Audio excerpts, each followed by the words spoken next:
याद खूब आवे हमका खेत के डगरिया, याद खूब आवे हमका खेत के डगरिया।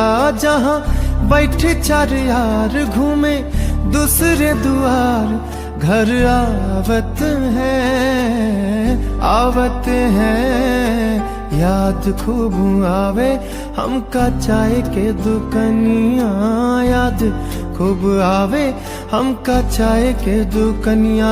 जहाँ होत भिनुसार बाबा पढ़े अखबार, गरियावत है।